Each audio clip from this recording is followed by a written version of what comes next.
Hei, hei, armas kaasaegne naine podcasti kuulaja. Saabusin just puhkuselt ja võib-olla sa oled ise ka tundnud selles mõttes, et sa lähed kuhugi teisse keskkonda, sul on palju ideid, mõtteid, tahaks teha igasugu põnevaid asju. Näiteks ma tahtsin selle podcasti episoodi salvestada puhkuse ajal. Aga siis kuidagi oled selles voos ja energias ja aeg lihtsalt kaob.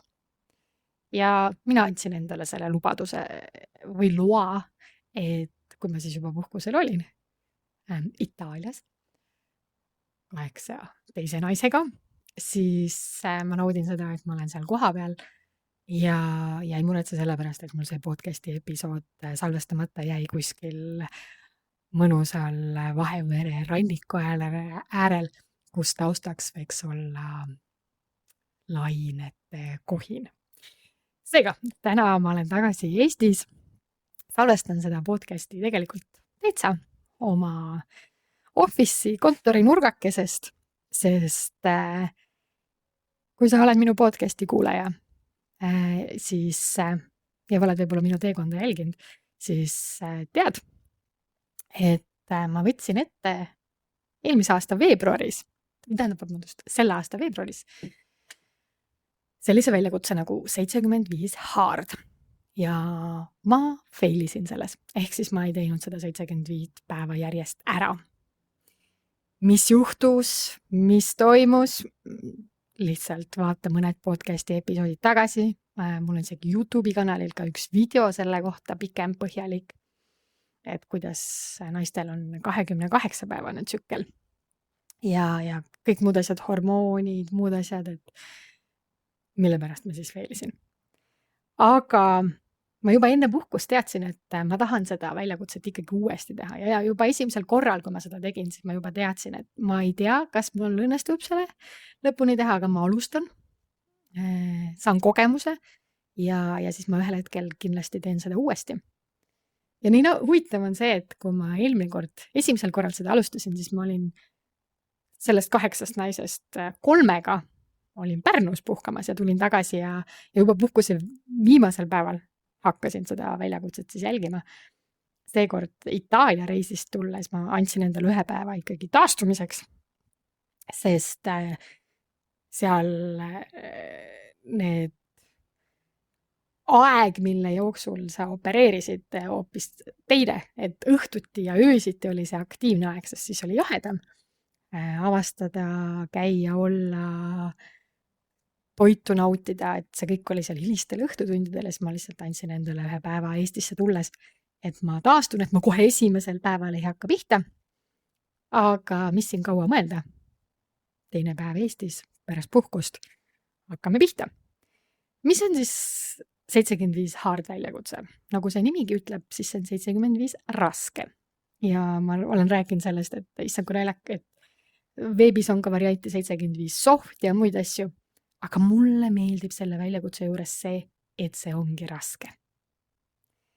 Ja mulle meeldib see mõte, et selleks, et saada teistsuguseid, vägevaid, võimsamaid tulemusi, sa peadki olema valmis sisse panema ka teistsugust vägevamat kogemust, energiat. Ja võib-olla oled ka sina oma elus nagu tundnud, et just kui hakkad millegagi pihta, alguses on suur motivatsioon, tahe, energia ja mingi aja pärast, kui motivatsioon kaob ka järjepidevus ja distsipliin. Ja seetõttu see 75 hard väljakutse ongi, alustada on lihtne, esimesed päevad ongi energia kõrge, let's go, teeme ära. Aga 75 päeva teha seda, mida sa ise endale ütled, et sa kavatsed ära teha, sellest kinni pidada ja ära teha, see kasvatab vaimset südikust. Ja see ei ole mingisugune fitnessi või kiiresti vormi väljakutse. Kuigi ilmselt ma natukene jagan siis, mis need ülesanded on, mis tegema peab. Ilmselt, kui sa 75 päeva ikkagi neid asju jälgid, siis ma arvan, et see supervorm tuleb ka sealt. Kuid mis on siis need asjad, mida järgida? Selle 75 päeva jooksul sa pead tegema 2 siis treeningut, liigutamist. Eesti keeles treening tundub nagu hullult raske, aga tegelikult ka näiteks jalutamine. Lihtsalt jalutamine läheb siia alla. Sa pead tegema 2 treeningut päevas, mis igaüks peab olema minimaalselt 45 minutit. Mitte 43 või 44 minutit, vähemalt 45 minutit. Ja oluline nüanss on see, et nende 2 workouti vahe peab olema päeva jooksul siis vähemalt 3 tundi. Ja 1 neist peab olema õues, olenemata ilmastikuoludest. Et see taaskord kasvatab seda vaimset südikust, et vahet pole, kas on lõõskav, kuum päike, äikesevihm, torm, külm, libe, siis sa lähed välja ja teed seda.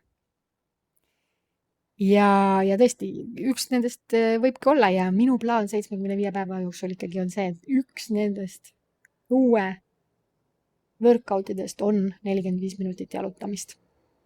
Ideaalis hommikul kohe, kuid elul kipub olema selline asi, nagu elu juhtub vahel, et me võime teha suuri plaane, igasuguseid plaane, et see vaimse südikus tulebki sellest, et sul on eesmärgid, distsipliin ja sa tead, mis sa tegema pead ja siis sa leiad need võimalused ja viisid need asjad ära teha. Ja mul on see esimese 17 päeva kogemus, et täpselt nii ongi. Sa leiad need võimalused. Siis on seal oluline see, et sa jälgiksid mingit konkreetset dieedi, toitumiskava, no mitte toitumiskava, aga nagu mingisugust põhimõtet ja ei tarbi alkoholi.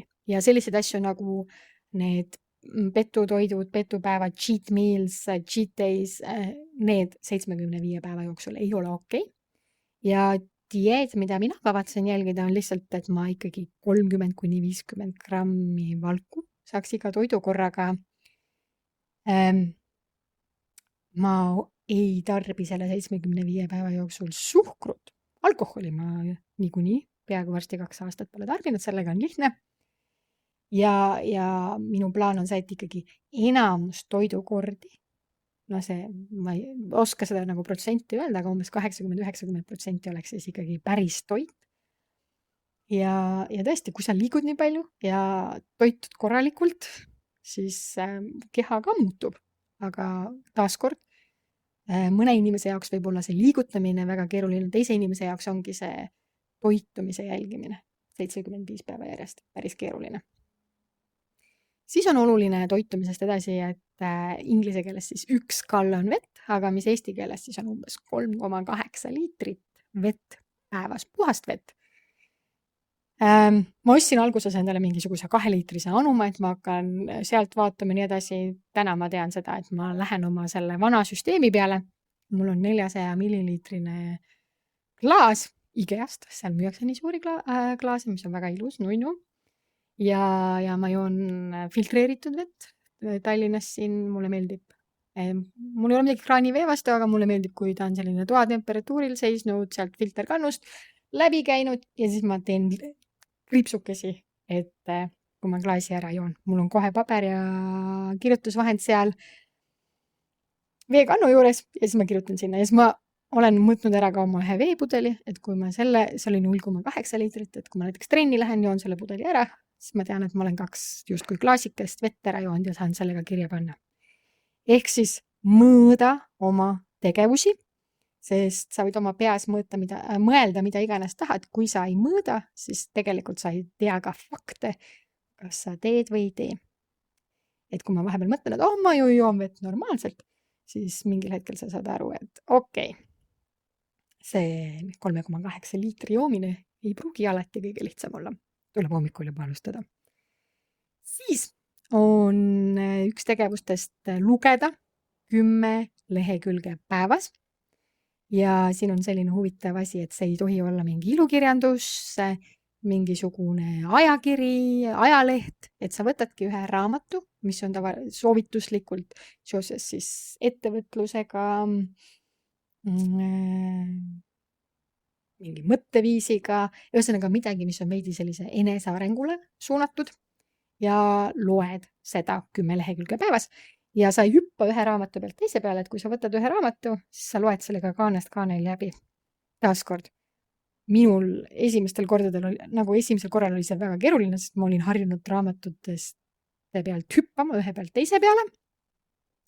Aga pärast veebruarit ma olen raamatut kaanest kaaneni läbi lugenud, et see esimesest korrast see kaasa võetud harjumus või mõtte või viis, kuidas raamatut lugeda, on minule külge jäänud ja ma väga armastan seda ja ma olen väga excited selles osas, et mul puhkusel oli üks raamat kaasas, ma tean, et seal on 20 lehekülge veel lõpuni lugeda, siis ma loen selle lõpuni ja siis mul oli enne puhkust üks paks, peaaegu 400 leheküljeline raamat poole, nii et ma siis jätkan sellega. Ja siis eelmise väljakutse ajal ma tegin oma YouTube'i kanalina ka raamatute arvustusi, mida ma siis selle väljakutse jooksul lugesin. Ma praegu lubadust õhku ei anna, aga võib-olla tulevad mõned videod siis ka nende raamatute kohta, mis ma läbi loen. Ja viimane, võib-olla ka vahel tundub nagu kõige lihtsam asi on, sa teed iga päev ka ühe progressiivfoto. Et lihtsalt salvestad seda protsessi iseenda jaoks. Ja need 5 tegevust ongi workoutid, vee joomine, dieedi jälgimine, või toitumise jälgimine, see ei ole dieedi jälgimine, 10 lehekülge lugemist ja progressiivfoto. Kuid natuke ka siis sellest, et miks siis nüüd. Veebruaris oli mul lihtsalt see uus äge, proovime ära, teeme ära. Põhimõtteliselt teadsin, et see saab olema raske. Nüüd ma tean, et see saab olema ka raske. Kuid Eesti suvi on parim aeg, ma arvan, selle väljakutse jaoks. Sest meil on päevavalgust nii palju rohkem. Et kui sul on vaja mingeid asju teha hommikul vara või õhtul hilja, siis see, et õues on veel valge, annab sulle juba nii palju seda lisaenergiat juurde, et ikkagi teha need asjad ära. Ja ma esimesel korral, kui ma seda tegin, siis andis mulle tohutult sellist distsipliini, fookust, edasi liikumise tunnet. Ja nii lihtne võiks öelda, et suvi on ju puhkamiseks, nautimiseks, igasuguste heade asjade maitsmiseks, siis ühel hetkel see suvi saab läbi. Ja sama juttu sa räägid ka sügisel, seda sama juttu räägid sa talvel, seda sama juttu räägid sa kevadel. Ja ühel hetkel sa vaatad tagasi ja mõtled, et miks ma ikka seisan siin samas paigal, kus ma olin aasta, 2 või 3, 5 tagasi. Või mis veel hullem, ma olen veel kehvemas seisukorras, sest ma ei võtnud mitte midagi ette. Et selles suhtes siin ei ole kuhugi edasi lükata asju. Ma tahan seda väljakutset teha. Ma lihtsalt võtan selle kogemuse, mis ma esimesest korrast sain. Ma ei jäta oma dieedist toitumisest kuidagi nagu, ma lisan sinna ka süsivesikuid ja asju, et ma olen nagu tähelepanelikum, püüan oma energiat jälgida ja teen selle ära, sellepärast, et millal siis mitte veel kui nüüd, kus on suvi, valge ja seda loomulikku energiat on meil niikuinii rohkem.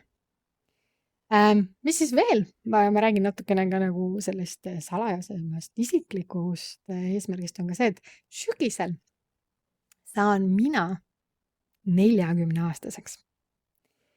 Ja mulle alati meeldib, et ma ikkagi igat aastat elan nagu nii ägedalt ja võimsalt, nagu ma saan, ma suudan. Kuid kuidagi see 30-ndatest 40-ndatesse liikumine on natuke nagu ju selline suurem verstapost. Ja mulle meeldiks mõelda sellega, et ma ütlen 39. eluaastale ja head aega, teades, et ma kasvasin, arenesin ja liikusin. Ja sellepärast ma olen ka otsustanud ikkagi nüüd ja kohe selle 75 hard väljakutse uuesti ette võtta ja sellele otsa vaadata. Mis siis veel? Suvi. Esiteks on, eks ju lapsed rohkem kodus, graafik on paindlikum, on nagu asju teha. Tuleb enne mugavustsoonist välja tulla, et kui ma esimesel korral seda tegin, siis tavaliselt, kui me käisime mingi maakodus või kuskil, siis ma, jõusaali treeni vahele, siis jäi vahele, siis tookord ma tulin välja sellega, et ma ikkagi läksin Viljandis jõusaali ja siis ma olen Suure-Jaanis jõusaalis käinud, et ma olen nagu ka teistes linnades hakanud nagu jõusaalis käima, trenni tegema. See on nagu äge, sest kui see on sinu plaanis, pühi siia oma plaanis ja liigu edasi. Ja teiseks ongi see, et nagu mis on ka selle kaasaegse naise ja kaasaegse ema mõte on see, et paljudes asjades võib-olla mina lähengi ees selleks, et teised naised saaksid järgi tulla. Et sina ei pea mul ei tule nüüd selle, jumal küll, millega neid võsasid raiuvad. Sellega saad võsast läbi raiuma, vaid ma raiun ise ja sina saad järgi tulla. Saad võtta minu kogemused, teadmised ja teha samu asju, aga veidi lihtsamalt. Sest kuidas mina teen, täpselt samuti, et jälgin ju ka välismaa ettevõtjaid, inspireerivaid naisi, kes mingeid asju on enne mind ju juba teinud, see ei ole nagu esmakordne, et mina seda teen. Inspireerun neist, teen järgi, muudan enda elu, oma pere elu, oma laste elu ja ka sinu elu, kui sina kuulad, inspireerid, saad häid mõtteid, liigud edasi. Siis eelmine kord ma alustasin seda väljakutset hurraaga, mitte mingit ettevalmistust ei olnud, siis seekord ma olen oma peas ju mõelnud palju, analüüsinud seda, mis esimesel korral läks hästi, mis läks kehvasti. Siis ma seekord tegin endale ka postititest seina, kus on 75 postitit, rohelised ja kollased kordamööda, et kui päev on tehtud, siis ma saan selle seal ära tõmmata, ära sikutada. Seda, kui hästi need postitid seal seisavad, kui palju ma neid siin vahetama pean, sest teate küll, postiti liim ei ole kõige parem ja ma tean, et sealt nurgast tõmmates ilusasti postitit pannes võiks seista. Siis ma seekord ostsin nagu ekstra stiki postitid. Nii et vaatame. Siis ühesõnaga see, et kui ma päeva ära teen, see tunne, et ma saan sealt selle ühe postiti ära võtta ja progressi jälgida on väga hea. Ja siis mul on ka välja prinditud selline 75 hard väljakutse trackimisleht, kus on siis, mul on eraldi pandud, et workout X ja workout õueworkout, et ma saaksin need ilusasti eraldada, siis mul on siin, et ma jälgisin mingit toitumispõhimõtted, mis ma olen endale seadnud. Ma olen joonud 3,8 liitrit vett, ma olen 10 lehekülge lugenud ja võtnud foto, siis ma teen sinna nagu linnukesi. Et eelmine kord ma tegin seda äpis. Äpp on tasuline, see ei olnud üldse palju raha ametlik, 75 hard väljakutse, aga nüüd ma kuidagi tunnen, et teeme siis paberi peale. Et võtame neid postitid ära, teeme neid linnukesi seal paberi peal. Et äge, aga võib-olla ma veel ei eita, et võib-olla ma lähen tagasi äpi peale, sest mulle väga esimesel korral äpp meeldis, et ma sain jooksvalt kogu aeg neid linnukesi sinna teha, sest kui paberit käe pärast ei ole, siis ma sain kohe ära märkida, yes, tulin jõusaalist, ma panin kohe kirja, et jõusaalis on käidud. Täna on 1. päev, 1. juuli, lihtsalt läks nii, ei plaaninud kuidagi, aga 1. juuli, 1. päev. Progressifoto on tehtud, esimene 45-minutiline jalutuskäik on ka tehtud ja nüüd ma siis järjest proovin hakata läbi kriipsutama kõike seda, mis mul teha tuleb. Kuidas saab jälgida? Eks mulle väga meeldib see podcasti formaat, ma saan siin lobiseda. Plaanin siis mingeid update'e aeg-ajalt ka siia teha või siis mingisuguseid kokkuvõtteid, kuidas mul läheb. Aga siis ka kaasaegse ema Instagrami kontol, et mõned reelsid ja postitused ka sellest, et kuidas mul siis igapäevaselt läheb muude teemade kõrval, mis ma sinna postitan, kuidas kodu, mis töötab, üles ehitada ja kuidas lapsed on iseseisvad. Ja kõik see algab varasest lapsepõlvest. Ja mis on üldse nagu see kaasaegse ema, kaasaegse see bränd ongi see, et sul ei ole mingeid piire. Sa võid saavutada ja teha täpselt seda, mida sina tahad. Sest kõige hullem asi, mis meil on see, et kui me tagasi vaatame ja meil on need mis siis kui mõtted. Mis siis kui? Ei mingit kahetsust, eks ju? No regrets. Kasuta oma täiuslikku potentsiaali. Sinu sees on kõik olemas. Kui sul on veidi julgusest puudu, veidi enesekindlusest puudu, leia need võimalused seda luua. Kasv on alati ebamugav. Ma ei saa öelda, et valus, vahel võib kasv olla ka selline valus, ebamugav. Aga ebamugav on kasv, areng. Sellest tuleb läbi minna. See, et mina oma 75 hard väljakutset jagan, oma võib-olla mingit trenne, toitu, kõike seda. Mul pole õnneaimugi, mis sellest välja tuleb.